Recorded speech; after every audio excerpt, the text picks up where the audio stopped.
Welcome everybody to Den Excelsior episode 154. I'm your host Ricky. With me as always, Dennis. What's up, man? I'm ready. There's a delay on that one. What are we're talking? We're on the Agatha Penguin train. We got Agatha episode 5 and Penguin episode 3 on the docket today. I feel so lucky right now. I feel like these last few weeks has been the luckiest we've been in a long freaking time, man. We're in a good stride. I can't Yeah, recall the last time we had two shows at once. yeah. And you know what's crazy is it's not just two shows at once. Like it's several things, right? It's an amazing DC show, which we don't get a lot of lately. We don't get them regularly, right? We don't get them often. No. And then two, it's a really good Marvel show, which has been kind of not the norm in recent years. But actually, I thought about it, and they bring the receipts this year. The only other thing they've done this year is X-Men '97, right? And Echo. Oh, you're right. They did. They dropped Echo like on Wow. the first of January. Pretty ableist. No, wasn't it like on? Was it at the end of Christmas or was it It was like on the? it was January. Was it January? Okay, Yeah. fair enough. Hey, but you know what? I don't hate Echo. I didn't. No, I Echo's didn't think, great. It's a solid. It's a down. Is it a down year for Marvel? Can you I say don't that with think. a Deadpool out there? No, that's what I'm saying. I think it's been an up year for Marvel this year, and Okay. that's kind of cool. Like it's because last year was a down year, right? Like An up year from last year, or a down year overall in comparison to everything else. oh, where are we comparing it to like the entirety of Marvel? I would consider the year we got Guardians and Winter Soldier a up year in the grand scheme of things. Yeah, that's always an up year. I would consider the year we got Echo, X-Men '97, Deadpool and Wolverine, or Wolverine and Deadpool, and freaking Agatha All Along. That's an up year for Marvel, man. Come Okay. on.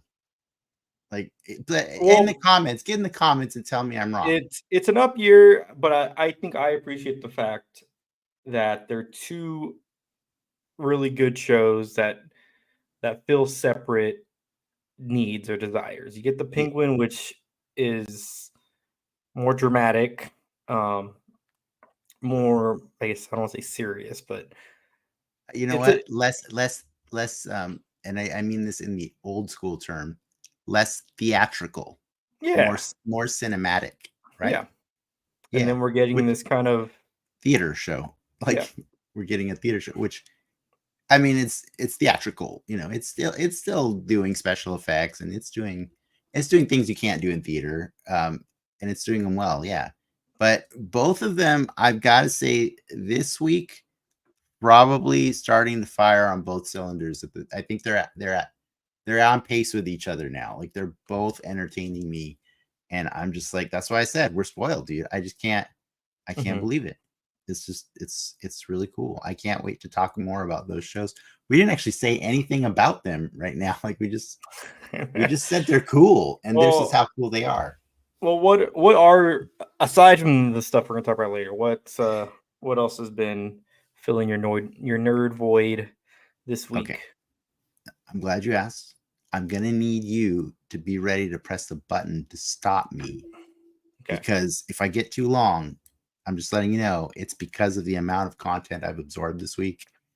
So I have a tradition in this house. October, we try and spook the hell out of that TV. We just constantly, we need to have Halloween type things on the TV as much as possible. So it's helpful. It's helpful that Agatha is in that spot. It's actually detrimental for Penguin. It's like, it makes me less inclined to want to watch Penguin because I'm like, nope, need to watch vampires and monsters and ghosts and shit. That's all I do. So Penguin's like my exception right now.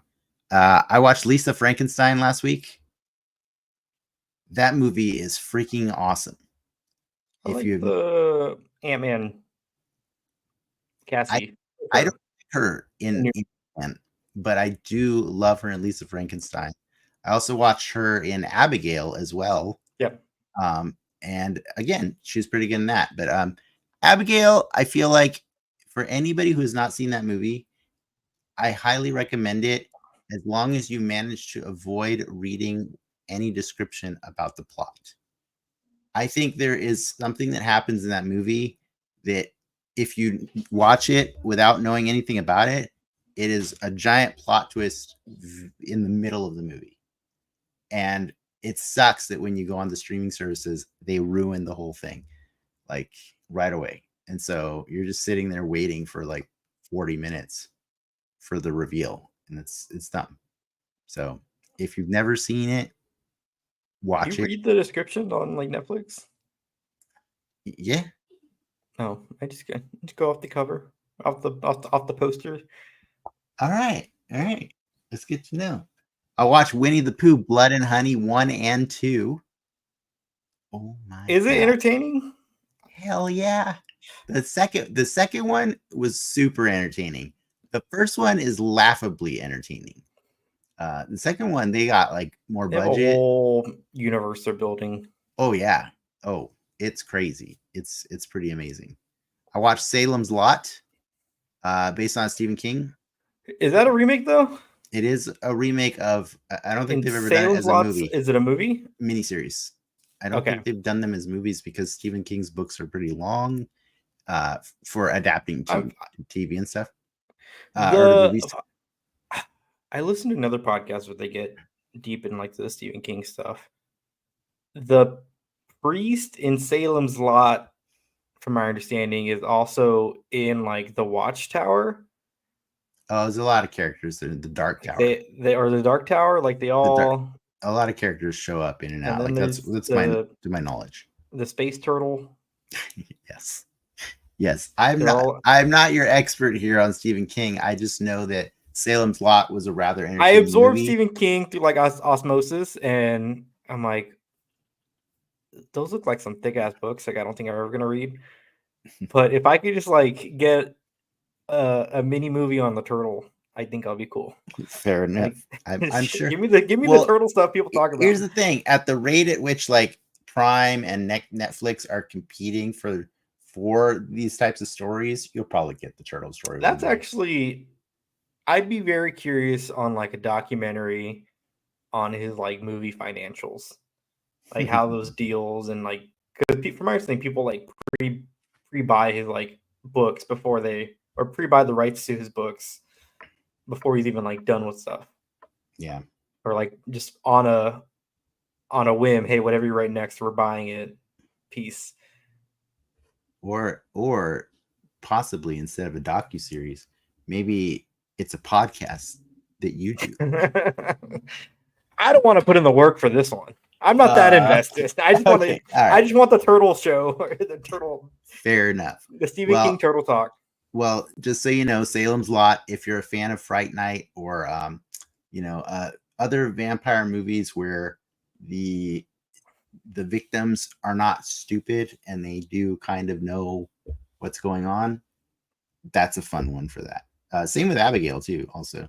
And it's definitely inspired. It feels inspired by stuff like that. And then, by the way, I forgot to mention that Lisa Frankenstein, for any of the older listeners or viewers, if you loved Heathers or Edward Scissorhands, you need to watch Lisa Frankenstein. Yeah. And then to round it out, I finished Chucky. And recently canceled Chucky. It was entertaining to me. I appreciated a lot of things about it. But Chucky will live on though. It's not the show, but it's a family affair now. Like the guy who voices Chucky has his daughter, Brad Dourif and Fiona Dourif, are doing the Chucky franchise together. But the show is from the movie continuity, right? Yeah, it's one continuous story. It'll live on at some point. The last 3 movies in the series before the TV show came out were all straight to digital movies. Mm-hmm. Yeah. And yet they are highly revered. Like they are part of the lore. So like if you're willing to invest the time, it's surprisingly progressive. It's amazingly progressive. That's why I got hooked on the newer series of movies, is because like the protagonist is a woman in a wheelchair, and it's really cool. I was like, wow. And it's his daughter. His daughter plays this woman in a wheelchair. I don't necessarily like that. I don't like that. An able-bodied person it needed to be, because they always inevitably like work in. Okay. So she's not an actress. You got it. You're there. You're caught up. I mean, yeah. But they inevitably work in scenes later that require her to walk, and that's always the conceit. Like in Hollywood, is it's like, well, we wanted to do an imaginary scene where they're walking, and I'm like, stop it. Just let it be. Let it. But the cool thing is, it is his daughter, and it's awesome to see a father and daughter embracing like this crazy part of pop culture. Hey man, if Chucky paid for my college, I would act in it too. Right? Yeah, it's cool. So thumbs up to that show ending. I mean, I'm not happy it ended, but it was a good show. It was pretty fun. Yeah. So yeah, lots of horror. Oh yeah, I also rewatched Jennifer's Body because it's Diablo Cody who wrote that. Also wrote Lisa Frankenstein. No, it's the same writer as Lisa Frankenstein. And so I remembered not liking Jennifer's Body when I watched it, back in 2009. And so I was like, maybe I just didn't get it. And so after having been indoctrinated by Lisa Frankenstein, I went and watched it with a different lens, and it's a damn good movie. It's a really good movie. It was misunderstood and mismarketed. It was a little ahead of its time. Yeah, it was mismarketed at the time. Yeah, for sure. Yeah. So that's all the horror I watched this week. I started watching the Mousetrap. By the way, that's another one like Winnie the Pooh. Mousetrap. I used to love a movie called, I think, The Mousetrap, but I don't think we're thinking of the same movie. The Mouse Hunt? The Winnie the Pooh movies got they got made because public domain, right? Yeah. Mousetrap is the horror version of Steamboat Willie. Oh, that's dumb. It's super dumb. That's dumb. There you go. But your thing, Mouse Hunt, or are you thinking of Rat Race? No, I like Rat Race too, but Mouse Hunt, it's like a mouse gets loose in like an old house, and these buffoon chefs try to catch it, and it's like hijinks. I just remember loving that movie as a kid. But I also do I was actually thinking about Rat Race the other day. That's a fun movie. It's a fun movie, yeah. But yeah, you asked, and I warned you. That's all the things I nerded out on this week. I don't think I had that much to nerd out on. I did watch. I'm caught up on Only Murders in the Building. Spoilers. I kind of that's what I forgot to do. I really like. I guess this. I don't know if it's a reveal yet because I don't know what happens, but. And you think about it, they were going to pull that card at some point in the show. I mean, I just admitted to not being caught up, but you still want to try and spoil it for me, don't you? Wait, you're not caught up? I said that's what I forgot to do. I knew I forgot to watch something this week because I've been watching a million horrors. They pull a cool card in the mystery genre playbook that I think, in hindsight, it's like, oh, of course they're going to be able to do that, and it takes it to a different direction. It makes, I think I was a little stagnant on the show, but it brings the mystery of it all back into the spotlight in a cool way. Okay, I was trying to tune you out so that I didn't get it ruined.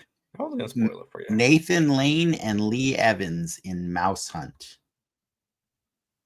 Is that the movie you're talking about? The buddy comedy where two stumble-bum inheritors are determined to rid their antique house of a mouse who is equally determined to stay where he is? I love that movie as a kid. Is like the poster like red? It's red and yellow. I remember this movie. I'm not sure that I didn't watch this movie. But now you're making me realize how much the human brain can repress, right? Because I feel like I probably have seen this movie. I just remember having the VHS and This was just a mainstay in the VCR. Directed by Gore Verbinski. So now you're gonna watch it. now you're curious. That's Pirates, man. That's pretty crazy. Yeah, if I haven't seen it before, I'm definitely watching it now. The practical effects of all the buffoonery were pretty impressive in my 3-year-old, 4-year-old mind. I'll watch it. Sounds good. It's gonna have to wait until October's over because I got. Was that? Well, I would say if for some reason I was reading this week, the Gendy Tarkovsky, the Samurai Jack guy, the Clone Wars animated guy, Primal. He basically storyboarded the fight in Iron Man 2, the Whiplash fight. No, the one in the greenhouse or whatever, the one at the end in the Japanese garden. Oh, with War Machine. Yeah, so he had basically pitched Feige an animated show, Marvel show at that point, and Feige said no, but he's like, John wants a meeting with you, and basically Jon Favreau was a big fan of how he animates his fights, and he's like, this is basically just storyboarding. So can you come storyboard this fight? And that's what he did, and that's for some reason I found that super fascinating because his fights are like 6L. You just reminded me of another movie I watched. I watched Boy Kills World. That has some amazing. I watched that a long time ago, right? What? You watched that like a few months ago. Nope. I watched it on Friday. Thursday. No, it's amazing. It's a video game, music. Ben Skarsgård, right? Bill Skarsgård. Bill Skarsgård. Not so much video game music, but video game. There are video game tropes in it for sure.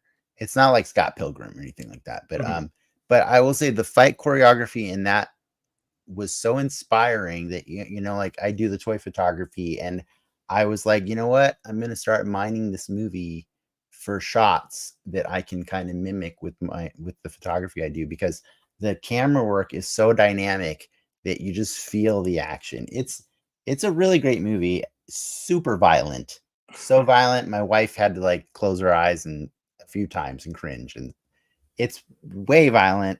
Highly recommend that movie. Super fun. Have you watched In a Violent Nature? I have not. Okay, you add that to your list. It's pretty good. Okay, I will. This is what I do right now. Like talking about violence that'll make your wife cringe. That movie is it. What is it? Violence in Nature? In a Violent Nature. Oh, In a Violent Nature. Okay. Yeah. It's basically like Jason from the point of view of Jason. Oh, sick. That sounds amazing. Okay. All right. I'll watch this. But that's all I do in October, by the way, is I just take requests. Or I throw them our way if you got any other spooky movie requests. If you got anything horror, violent, comedy, like violent, whatever, as long as there's some sort of like terror happening, I'm down to watch it this month. Comments, go. Let's jump into some why you guys comment away? Jump into some news.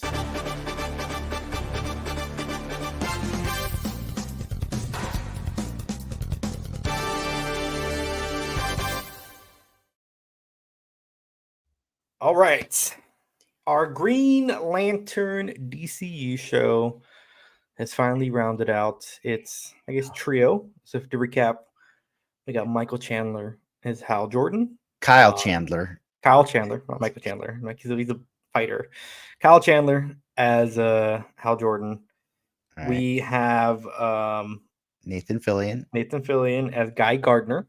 That's correct. And now we got Aaron Pierre as Jon Stewart. Okay, I'm just gonna say this right off the top, just looking at the picture. I love him. Very good looking man. I don't know any movie that he's been in. Please tell me. He is probably best known for Rebel Ridge, which is a Netflix show that came out this year. It's a popular one. I haven't watched that one yet, but again, spoopies. I'm only watching spoops right now, man. Is it spoopy? Is it violent? I don't have it. I've never heard of the show. Damn it. He's gonna be the voice of Mufasa in the Mufasa movie Oh, later this okay. All right. Christmas. I thought for some reason, oh yeah, young Mufasa. Okay. All right. Okay. What else? So that's probably anything that you've probably known him for. So yeah, I've heard He Rebel was Ridge is in good. Krypton as Dev M. Never, I just never did it. There are some shows out there, guys, that I won't do. I've never watched all of the Inhumans. You know, I just can't. I can't do it. It's just not Well, good. I It's not think good. everyone that's the internet discourse seems to approve of this casting. Yeah, like he looks great. Like, and I believe based on the I know that Rebel Ridge is supposed to be really good. I just haven't found time for it. So, you know, There I'm are gonna watch like it and get excited.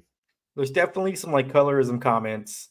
From my understanding, the creator of Jon Stewart very intentionally drew or colored Jon Stewart as a much darker black man than I think what people were hoping in terms of casting. Wow. I also thought I didn't realize that Jon Stewart was the first black superhero for DC. Was he really not Black Mhm. Lightning? Well, was Black Lightning considered a villain at his time? No, he's a hero. Wikipedia could be lying, but it is telling me that Jon Stewart is the first African American superhero to appear in DC Comics. 1972. I mean, see, I mean, Green Lantern's an old comic though, so it's really possible that, yeah, 72 would be before Black Lightning. So that's fair. I didn't know that. I didn't know the character was that old, really. So that's awesome. Okay, cool. I mean, I love Jon Stewart. I think his character, like, I think the biggest tease we ever could have gotten was the, I don't know, 13 years of Flash and Arrow, in which we meet a character named John Diggle who is super awesome. And then at the very end of that show, it's final, or that series, it's finally revealed that John Diggle is actually Jon Stewart. It's kind of like the end of Dark Knight Rises when you find out Was he just the Jon Stewart, or was he Green Lantern Jon Stewart at that point? he got a ring at the end. Oh, He got a ring at the end. He was Jon Stewart. It's just circumstances, adoption, whatever. He didn't know his name. yeah. You know what I mean? I mean, this is the first live action Jon Stewart that we've gotten. He was going to be in the Snyder cut. Yeah, like we cut from almost that. got one, you know, and then we just never did. So Who like, was it? Was it Common? Common was going to play him in the George Miller Justice yeah, League. I think that sounds right. Yeah, yeah. I always like John. Like, to me, Jon Stewart was Green Lantern. Because Well, that was because I watched the cartoon. I didn't realize that Hal Jordan existed. Probably up until right before the Green Lantern movie, when it's like, oh, why is Ryan Reynolds playing Green Lantern? I thought he was black. Yeah. And then you're like, oh, okay, yeah, he's not the only one. Like, I will say this, like, as a kid, Hal Jordan's Green Lantern was my Green Lantern. Mm-hmm. But like the thing is like it took me a minute to like come around when the Justice League thing came out. I mean, obviously I had complete faith in it because it's the same people who did Superman and Batman the Animated Series. But like when they designed that to be the specific Green Lantern, I kind of understood because Kyle Rayner had already been introduced. And I think if Kyle Rayner had already been introduced, the implication is that Hal Jordan has been around for a while. Mm-hmm. I mean, so in their continuity, we're meeting John first, but we will meet the other ones later. And I was right. Is Hal he's in that show? Hal is in the show. He's been in the show a little bit, just a little bit. Mm-hmm. But they have had Hal and Kyle Rayner all in that universe, so it was fine for me. So I don't mind if we get them out of order or whatever, because I think all three of them, plus they all bring different things to the table. Yeah, they all bring different things to the table, and they're establishing a core, right? That's the whole point. Yeah. If we want lanterns to be correct, there's a plural, so Yeah, cool. and that's what. So the show is called Lanterns, which I think gets people Exactly. super excited. And Yeah. yeah, they're not only multiples of them, they're of all walks of life. Yeah. It's That sweet. all have this common. Oh, great! So I'm super stoked for the show. I'm very excited for that show. I'm so excited. I think it's gonna be.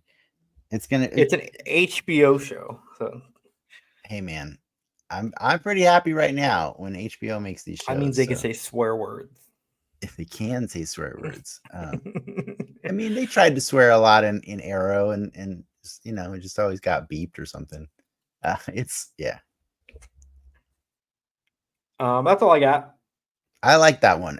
I'm pretty excited. I'm just excited to like go and watch Rebels Ridge and be like either really really excited or be like, man, why does everybody like this It's like, movie? damn, You know, this like guy let's do yeah. it. So one of the two. Well, Cool. we'll tune in next week to hear Dennis's thoughts. Now I All gotta right, squeeze in Rebels Ridge. let's get into the main course of this show.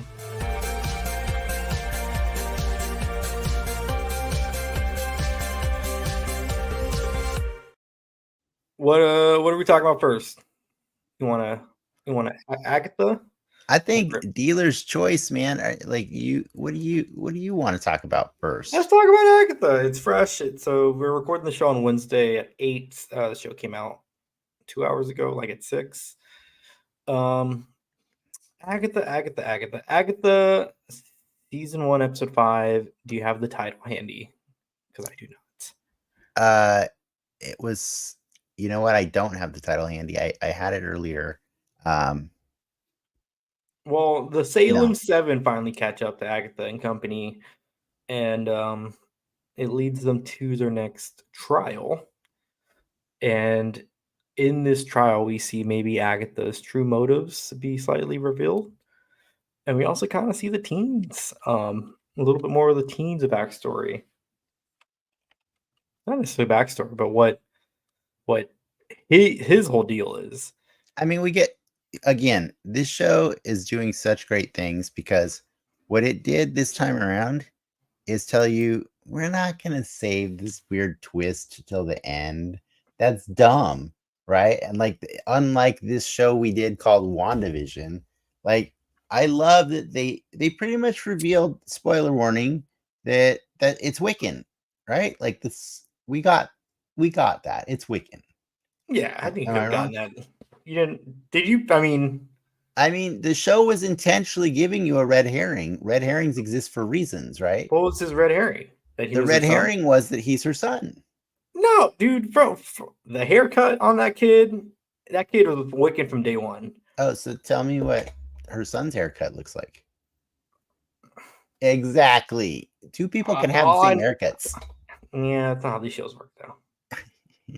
Well, no, but this show's not working how these shows normally work because normally they would save that for episode 8. You know what I mean? We would have gotten the big reveal. So, like, I think it's really cool. Like, this is not a critique in any way. I'm not mad that you were certain it was Wiccan and I was having fun wondering if is it, you know, because like for me, that's part of the fun of the show is like I've seen Marvel do so many zigs when they should be zagging that at this point they're their own thing. So like I totally understand. I'm not in any way empathizing, but I totally understand with fans of Marvel comics that don't like the direction of the MCU because it's very different now. You know what I Yeah. mean? It's so different that we can just have hocus pocus in the Marvel universe and it's fine. It's fine. You know what I mean? It doesn't have anything necessarily to do with the stories that we read in the comics. But I like that because I don't want to see the exact same thing all day long. I know there's a whole group demographic of comic book fans I that think say, you do. why don't you just do the thing the way it's supposed to be? I think you do to an extent. You need enough to like to validate almost, right? That your show Yes. is paying attention to what has come before. But I But think you I need to think do WandaVision did do that, right? WandaVision paid a lot of attention to details. It's just it didn't want to do the same story. Well, yeah, to your point, this like Agatha's whole backstory in the comics in general and her lore is not as fleshed out as other characters anyway. So it's you have a little bit more of an open book with Agatha, Right, and they're going to right. show to do more stuff because it is There's just like it. yes, There's no precedent. there's less wiggle room with cherished characters like Batman or something, right? You have a very at this point the needle is all the way in dark and brooding. That's it. Like we don't have room for other Batmans right now in society, you know what I mean? And so he needs to be a certain way. But our Agatha All Along show can be whatever the hell it wants to be. And in this episode, it decided that it wanted us to go and look up the history of brooms and witches. You know what I mean? Like, and I think that's really cool because like I actually read that Zashira Sameda, she was the one that brought it up to the writers that hey, it would be great if this show did that, like if it actually introduced the history and imagery of broomsticks and witches. And Catherine Hahn was all about it too. And then like Jack Schaefer, the producer, said politely, it's still a Disney show. It's still on Disney Plus. They're like, look, we can only do so much and get away with it. And so, but I thought Which it is was like really bad imagery. what's up? Like a witch on a broom, like a bad image. Well, no, I'm saying there's a lot of history that is steeped in misogyny and stuff like that. And so and bad things. I mean, we're talking about, women got burned at stakes Yeah, being accused of flying around on brooms and stuff like that. You know what I mean? Like it's pretty nuts. So like I think it's fun. It's funny, well, to be fair, they weren't flying on brooms in the show. They were flying on brooms. There were like vines or roots. They made brooms out of what people used to make brooms out of. You understand that's what brooms were. Yes, brooms are made out of wood. Yes. No, I'm saying brooms were a collection of twigs back in the day. That's how you make. It's in the I Bible. don't know if we like The broom is in the I'm not Bible. going to debate brooms with you. I'm not. I will say this: the broom. I like them bringing brooms into the show. I Yeah. did like that notion. I do like how they're slightly disgusted about getting practical magic. Like they actually have to do a spell or do some ritual. Yeah, they're too good for it now. But But it's awesome to see that stuff has existed before. You know what I mean? Like their whole time they are on the brooms, seated and flying. That show looks like ass. It looks so bad. Like the lighting is just off on everybody. There's no weight, but there's like so much wind, and it just looks. I'm very. I don't comment on like what's the the CG of these best shows. what's the best broom riding sequence you've ever seen, sir? Kiki's Delivery Service. Oh, so now we're gonna do animated. No, I think Hocus Pocus they have good brooms in there. Harry Potter, great broom riding. No, You're telling me the Harry Potter broom riding, the Quidditch scenes in Harry Potter are not as good as the Quidditch as the broom riding in this. Yeah, go back and watch the old Harry Potters. The CG is bad in those old ones, man. It's bad. I thought it was bad in this one. Like it. And you know what? I don't necessarily. I don't think each. If you look at the background or the actors, like in isolation, they look fine. But when whatever mix they did to put all those pieces together, it just wasn't it. So here's my counter argument, or maybe it's in support of you as well. Jurassic Park, all those movies, right? Yeah. You get varying degrees of good and bad looking and CG, right? But like it's really hard to say specifically what's bad about the bad ones, right? Because the only reason they look bad is because the first one was the first one to program that imagery into our head of what that should look like. Because prior to Jurassic Park, you and I ain't never seen no dinosaur walking around. You know what I mean? So because that movie set a standard for us for how we interpret what it should look like, it makes it impossible for us to think that the special effects are necessarily as good as the first one. I say the same thing is for broomstick riding. Whatever your first broom show was, that's probably the one you're gonna stick with because we ain't never seen somebody actually ride on this is brooms. bad. I think this is bad. That's fair enough. I'm curious what the comments but think. 'Cause I want to I found rewatch it it again fine. though. I found 'cause it fine. I think it was bad, and I'll concede that again. I haven't watched it twice, but it might be intentional because when their trial is very much set like in a 80s campy like slasher horror film. slumber party And kind of scene, right? the effect would, I could see a parallel where it would translate to something like, they're cheesy lo-fi special effects. Yeah. But it's a moot point. The broom sequence was maybe like 2 minutes tops of that whole show. So I'm not gonna be upset about it. My wife was pointing out like the other day all these fun facts about the show because she loves the show, but they had published a piece of media that was saying how Agatha is the cheapest Disney Plus show ever, or Marvel show ever, blah blah blah, and they're really proud of that because they do all lo-fi budget kind of lo-fi special effects and stuff like that. And my wife couldn't help but point out that the thing they're not mentioning is also that it probably makes your production a lot cheaper that your entire cast is female and that they're being underpaid for what they're doing. So, but they're not going to mention that, right? Just like they're not going to mention the actual history of the broom stuff, but they do get you to be interested in it, So like, yeah, so that's what I did. And I can share stuff with you or I can not, but like, I'm just saying like the cool thing about it is like, I know before the show, you and I were talking about how you didn't know any of the history of it, and you were asking like, was it like a marketing thing? And I'm like, no. They've been associated with witches for a long, long time. The Brooms, yeah. Mm-hmm. Yeah, broomsticks and stuff. So, I think it's interesting that you saw it from that point of view, and then I was like, no, it's old. It's really old. So, well, I guess we grew up in different times. Like I'm not. You're more satanic panic generation, and for me, witches have always been fun. So fair enough.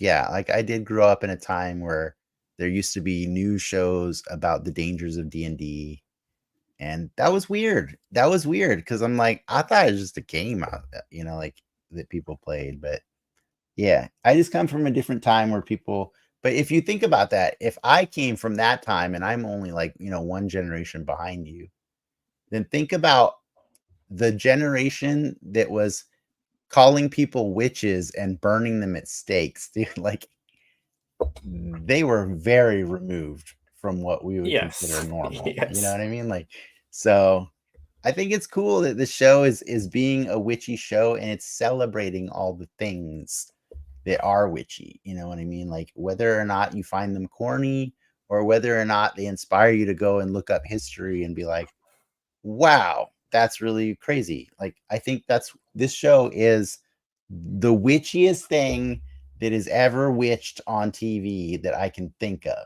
Like, can you think of anything witchier than the show? Charmed, I guess. Charmed, right? Sabrina the Teenage Witch. No. Oh yeah. It's not witchier. Yeah. I don't know. I feel like that's a hot take, but yeah, maybe it is. I'm not invested in witches enough to care or defend. It's pretty damn witchy, man. I'm just saying. What's up with Agatha? Do you think? Do you get the sense that she's in control? Because again, spoilers. She basically sucks the power out of. Her name's slipping. Allie. She sucks. Allie puts a protection spell on Agatha to help protect her from her mom's possession, and in that process, Agatha then steals Allie's powers and kills her. She drains all her power out. Allie or Alice? I think the actress. I think it's Alice. The actress is Allie, and her character is Alice. Yes.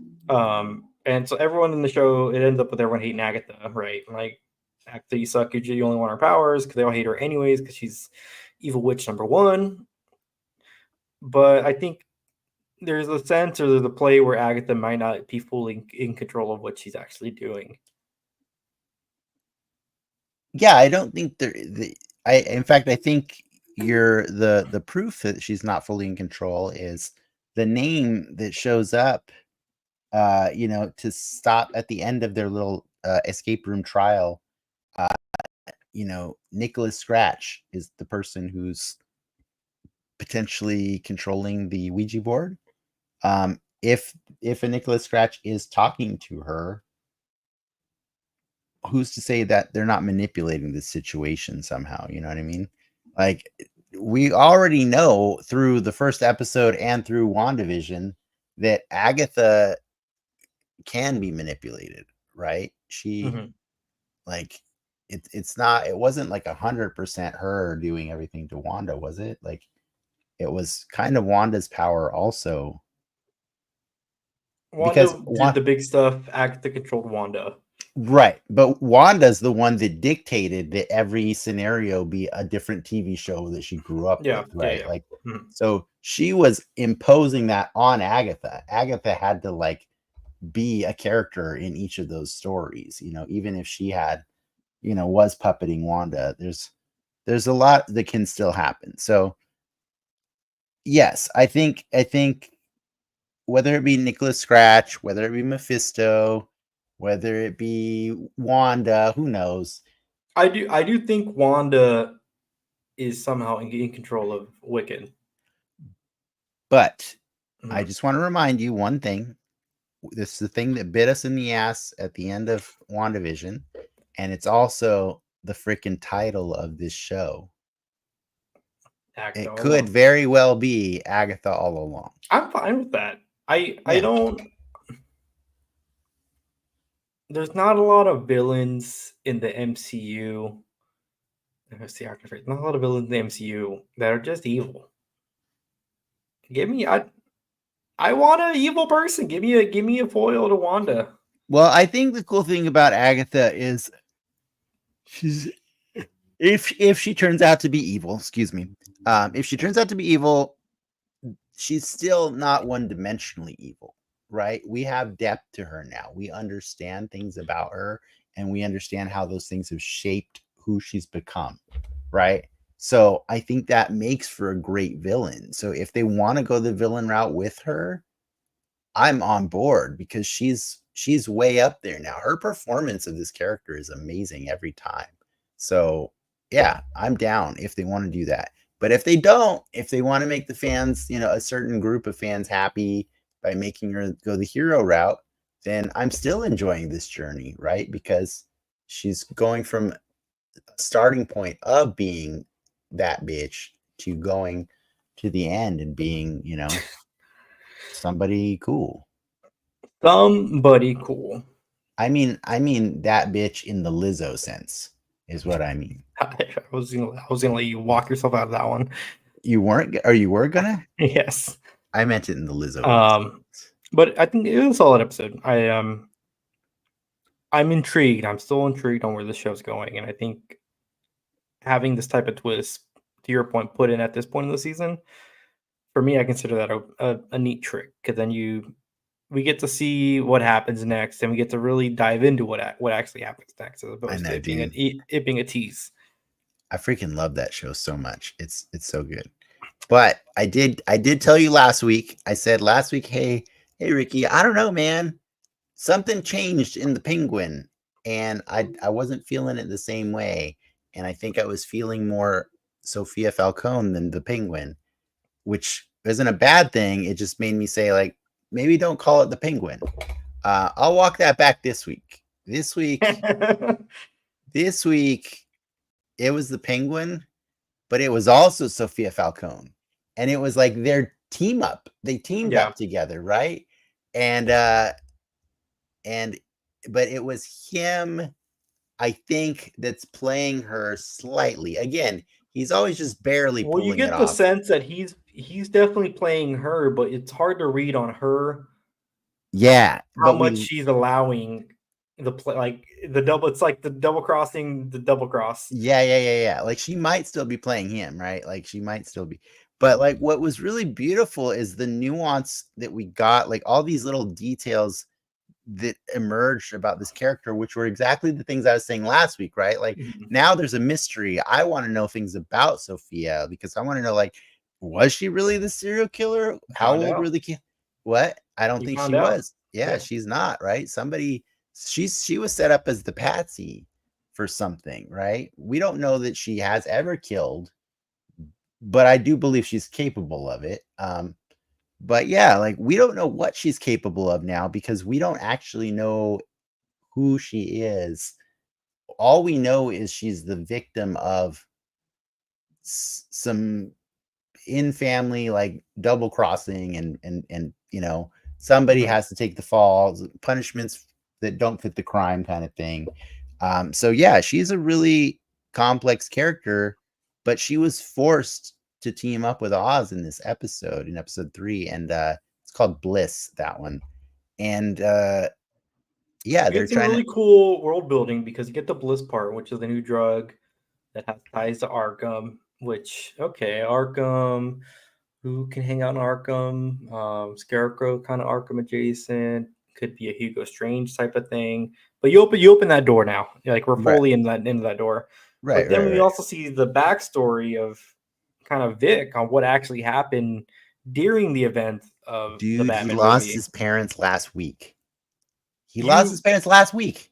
Yeah, but they actually show like how they talk about it in the first episode of the show how like Gotham flooding sucks if you're poor, if you're rich it doesn't really matter. But it sucks But real bad, they right? show it, and there's stakes and weight to it, and it's like for me the destruction hit home a little harder in this show than it did in the movie, um, because it's people that you care about that are getting wiped out by this flood, and it wasn't like it, and I think a flood's an understatement, like a dam basically broke and sunk a whole part of the city. Yeah.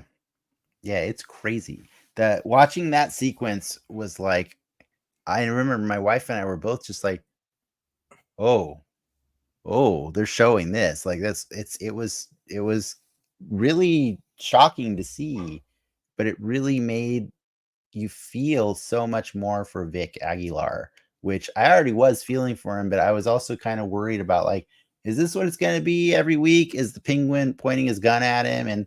And for the record, it still is. Like Yeah. it still is that show. But I've started to feel like, because we got to feel Vic's emotion at the beginning of the episode, and then later they have a beautiful scene at a restaurant where Oz actually wants to know about Vic. And you know that Oz is scheming something else in the background. Like you could see him looking at this girl over in the Yeah. corner. He's got an ulterior motive, but he's gonna give Vic this piece of his time to be fully invested in him. And they have a real cool moment, like where I'm like, okay, once again, Colin Farrell, you're blowing me away with your That performance. moment, and then before when the waiter he corrects the waiter on letting I meant Vic that was the speak. moment I Okay. meant also. Okay. Also, the whole from that Yeah. part on, he Like was giving all of his attention to Vic. Yeah. But Oz is you like want to the speak? champion. Yeah, he's Yeah, the champion for speech impediments. Like I know, right? He stopped him. He stopped the waiter from trying to fill in somebody else's speech because he didn't want to wait. And he's like, "Hey, don't do that." Like, and then he tells Vic, you gotta make them take up space. take up space, make them listen to you. Like, yeah, it's a powerful moment. But then it wasn't just that. Right then, after that, he's like, what did your parents do? He Mhm. knows they're dead. He's already figured that part out. And he's like, what did your parents do before they're gone? And he starts learning, what makes Vic Vic. And we start learning what makes Vic Vic. And we learn about Vic's girlfriend. The Penguin doesn't get to learn about the girlfriend until the end of the episode. But there's a really nice it's a tension that's building in the episode because Vic he's at a crossroads, right? He has to choose what life he wants If to he's gonna work for continue. the Penguin or get the fuck out of Gotham with Yeah. his little bit of money that he has earned. And so presumably it's the last time Oz is ever going to point a gun at Vic until he kills him, probably. Yeah. And But I mean, that scene in the bathroom was pretty powerful too, because he kind of tells Oz almost calls Vic's bluff and saying like, "You could have left whenever you wanted, dude." And if that's true or not, we don't know. Yeah, but I think there is no doubt that there was opportunity for Vic to just get the fuck out of there at certain points in the show so far. It's true. Yeah. And he's like, he kind of like, I don't want to say coerces, but he's like, you want to be here, or else you would have like, you would have left. And because he tells them like the job that his dad and mom did, that's honest living, and this world isn't built for that. Like it's not built for honest living people. So yeah. But what were you going to say? You were going to say more about that. I just love that scene where they really press on what Vic's motives were in that moment, and what you kind of get a sense of what Oz thinks of Vic at that point too, because he's coming off of a high of like, Vic did this really cool thing in the club. He was a bagman. Good job. His status with Oz goes up, but then in that moment, it's like, okay, we'll leave. Like, fuck it. Yeah. And it's messy because, that shortly after the scene, they show Vic leaving, and he's just like, he steals Oz's car. I know, right? He did, right? And Oz, totally did. I don't even think comprehends that he had his car, or he had the keys to his car. Nah, he was just hanging out with Sophia. He was hanging out. Yeah. But, in the climax, when Oz and Sophia get caught up with gang trouble, the Maronis, right? The Maronis, yeah. Who's coming back around to save him? It's Vic. Well, that scene's also wild too, because it ends with they leave Sophia. They burn Sophia. They left her after she just established that she may be able to trust Oz. She finally was coming around, right? I felt like they were like sharing a moment also, right? Penguin was sharing moments with everybody in this episode, but like he had a moment with her. But it's the writing in that scene where they don't just like leave her. Vic specifically asks, "What about Sophia? We should get her." Yeah. He's like, "No, leave her." Like, yeah. This man already had the gears turning on this what if scenario, and he's just executing. And that, I mean, they keep playing the same trick, or he just thinks on his feet. Quick. He just thinks quick. But, and he's not always that right. Trick's not getting old. For me, it's not. But he basically subscribes to like the rules of the number one rule of improv, right? Always yes, and we just got to keep going with this. Like I'm gonna give you the answer right now. It's like, yeah, we're getting out of here and we're leaving Sophia. You know what I mean? Like it's that's how it's got to be. I know it's really weird how he keeps getting away with it, and I want to learn by the end of the show that it's not just luck. You know what I mean? Because that's a lot of luck if it is just luck. If he's just constantly choosing. But I mean, to be fair, he does have a lot of people that want to kill him because of the choices he's made too. Mm-hmm. Do you know what I mean? And now Sophia was already on that list, and now she's probably on that list again. Like that's where the uncut gemsness of this show, like, yes, it's gonna end with him with like a bullet in his head. Like, but but you can't have the Penguin end like that because he still needs to exist for Batman stories. Yeah, so. But it is funny to see. But to be fair, at this point in his Batman's, like, he's an ally to Batman. He's not an ally, but he is a resource. Yes, he is a I don't say trusted, but no, he's in the win column for our Batman in that universe. He's in a I'll get you later kind of column, is what that is. You know what I mean? Yeah. That's where Penguin is. He's like, I don't have enough to bust you yet, but I know you're doing something real bad here, yeah. Or maybe Batman's trying not to beat up on disabled people. Who knows? Maybe that's Batman's thing. We don't know. Or vengeance, whatever you want to call it. But yeah, no, Penguin it's just a great show, and I love the intensity of the performances that we get from both Kristen Milotti and Colin Farrell. I think the two of them together are just they're like I've heard some really good things about the ratings for Agatha, and I've heard bad things about the ratings for Penguin. And I got to tell anybody who's listening, if you're on the fence about watching the show, watch it, because the thing is, if people don't watch these shows and they miss out on amazing performances like this and amazing writing and amazing everything, special effects, all that stuff, if you miss out on it now, the executives think that this is not the kind of show that we need to see. You know what I mean? And then we lose.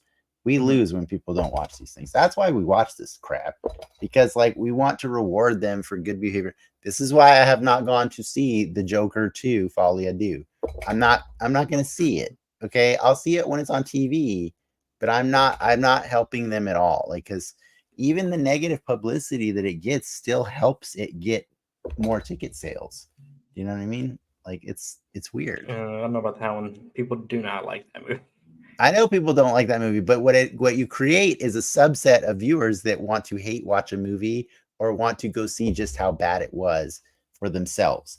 That happens. It's funny that technically Madam Web is performing financially and review-wise better than The Joker 2. See, but that's what I'm saying. That cannot be helping the Penguin right now, because like people get burned on the feeling of like, oh, DC, you know, maybe if I'm saying that those who have not watched it yet, anybody who's watching the Penguin is in for the ride, right? Like I don't think we have to sell this on anybody who's already watching the show. I think the big sell is if you're not watching the show, ask yourself why, because the show's great. It's great. Would it be dismissive to say the Penguin is just good TV? Yeah, it's not dismissive at all. I don't think that's dismissive. And Agatha, it's that simple. Agatha's good Marvel. They're both good TV, right? I think they're both good. That's why I started this show so happy. Like every week right now, I'm like, I swear, October for October 2024 goes down in my books as just some of the best content we've gotten delivered consistently. You know I mean? That's all you're getting this year. I know. It's a bummer, but we'll find something, you know. Or we're watching Mouse Hunt, ladies and gentlemen. That's the other option. I got nothing else to say. I was so happy with both shows. I'm still slightly more excited for Agatha, only because, like I said, it's my spoopy How many more season. Episodes we got Agatha? We got 4 more. I think three more. Yeah, it's my spoopy season, and so I like Agatha for being there on the spoopy season. And ladies and gentlemen, excuse me, if you have not seen any news about Funkos and Agatha, avoid them. They will spoil things for you. I hate when you do that, Ricky. You always do that. You always come from the point of view of someone who has already spoiled it for themselves, and you're like, no, that's not that big of a deal. And I'm always from the other. The plot of Captain America 4 is out there right now. And here I am, always from the point of view of someone who has not had something spoiled, and you always try to invalidate how I feel about that, which is hilarious. It's like I feel the way I feel about spoilers, and I feel the way I feel about that broomstick scene. So fair enough. All right, we can end it there. Thanks for listening, guys. Next week we'll be back on the same train. Agatha episode 6, Penguin episode 4. But until then, true believers.